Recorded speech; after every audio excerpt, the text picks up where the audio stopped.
What is up? Welcome back, Endgame community. Thanks for checking us out as always. We're here to talk about league-winning wide receivers. This, of course, is Fantasy Football Endgame, sponsored by Bear Clothing. For more information, check out the link in the description below. All right, so we talked about league-winning running backs already. Of course, check out the video if you haven't already. Now it's time for wide receivers. There seems like there's a lot of choice when it comes to receiver. There's a lot of depth, but there's only a few guys who can really reach that ceiling of being a potential top 10 receiver. Chris, who are you keeping your eye on? Well, I'm going to start with my boy from the football team. That's Terry McLaurin.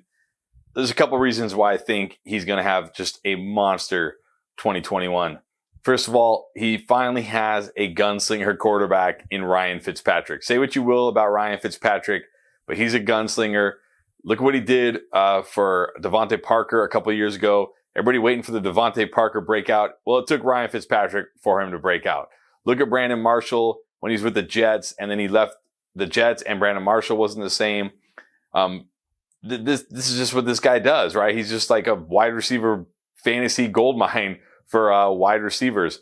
The other thing I really like as far as McLaurin and this offense is they brought in Scott Turner for the offensive coordinator. If you look at him the last two seasons, his teams have thrown the ball over 600 times on the year. So we know they're going to throw it plenty. Ryan Fitzpatrick's going to target in or zero in on Terry McLaurin. I know some people are worried, like, well, they brought in Curtis Samuel. They drafted Diami Brown. They have Logan Thomas, blah, blah, blah. Look, Terry McLaurin's the number one guy. If they throw it over 600 times, guess what? They're not going to dump it off to the running backs 100 plus times like they did last year.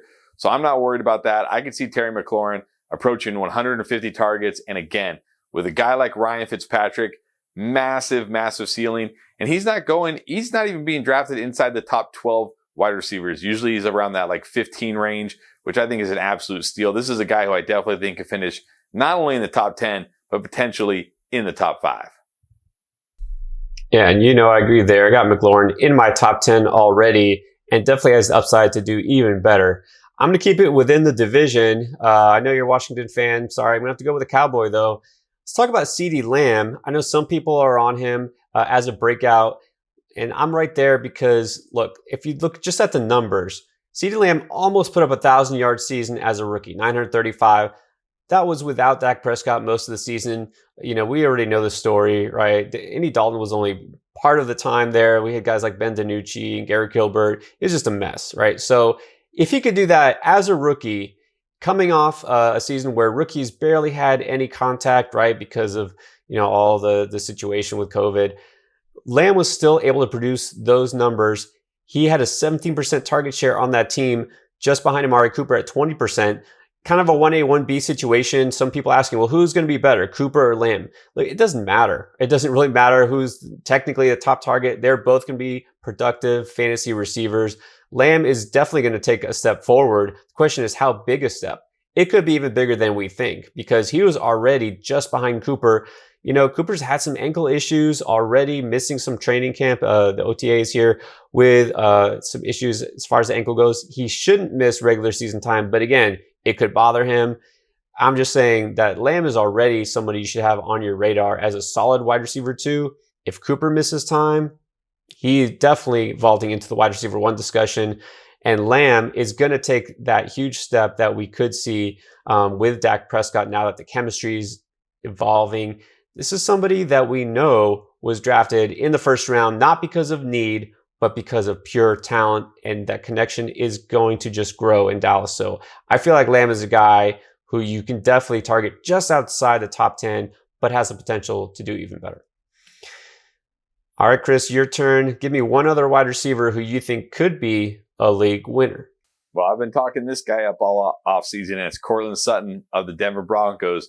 People have forgotten this guy put up over 1,100 yards 2 years ago in just his second season. Was looking like a potential year 3 absolute stud. Got hurt basically in the first half of the very first game last year. We didn't see him again. And now everybody's kind of forgotten about him, and I don't understand it. I mean, this guy has the first 2 years, his trajectory has all the makings of a stud wide receiver. And he's a guy, we see it every year, this 5th, 6th round kind of range. There's always a guy or two, Calvin Ridley, Chris Godwin, DK Metcalf last year. There's always these guys that go in that like 5th, 6th range who end up being wide receiver league winners. And I think this year it's Courtland Sutton. This guy is the prototypical NFL wide receiver. He's big. He's great with the contested catches. I know people are worried about Drew Lock, but I don't think that matters because Drew Lock, he's a guy that will just jam it in there, doesn't care about coverage, which I think is great for Courtland Sutton. And I think it's okay if it's Teddy Bridgewater too.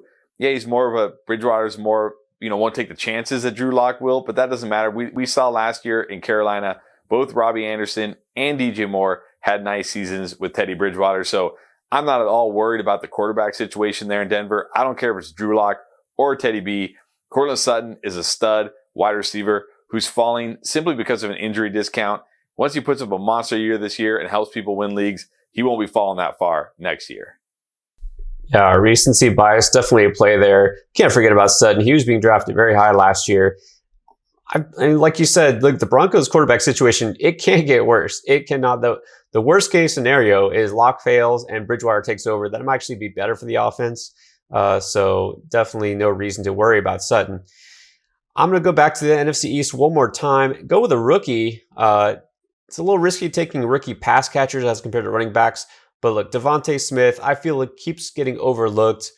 People want to put all sorts of hate on him just because of how much he weighs. The fact that, Jalen Waddle was actually better. He was just hurt. Look, stop hating on the man who just came out with a Heisman Trophy, all right, and is going to be the main receiver. That's right, the main receiver in Philadelphia. There's not many guys you can say are going down below the 5th, 6th round in fantasy drafts that are the wide receiver one for their team. Okay, so obviously the concern is he's a rookie. We don't really know what to expect from him. And then there's some people who just don't believe in Jalen Hurts. Look, if you listen to anything that we've said the last few weeks and months, we believe in Jalen Hurts. But that doesn't even matter because at this point, Devontae Smith is going to be a target hog. There's not a lot of competition there. We know he has the skills. You cannot question his ball skills. And he's got the speed. We're not going to count on an injury because he doesn't weigh a lot. Just forget all that. There's no reason to doubt that Devontae Smith is a playmaker and he will have every chance to succeed. And so his ADP is way too low. I think this is a guy who has potential to be league winner because he could give you, at the very least, wide receiver 2 value, maybe even low-end wide receiver 1 value. And again, he's being drafted as a 3rd wide receiver. So I'm going with Devontae Smith, somebody I'm targeting wherever I can. All right, guys, check out our other league-winning options at running back, quarterback, and tight end. And of course, hit subscribe if you haven't already. Join us for our mock drafts we do 3 times a week with you, the Endgame community. Jump in there and draft with us. Check out the description below. All right, thanks for watching.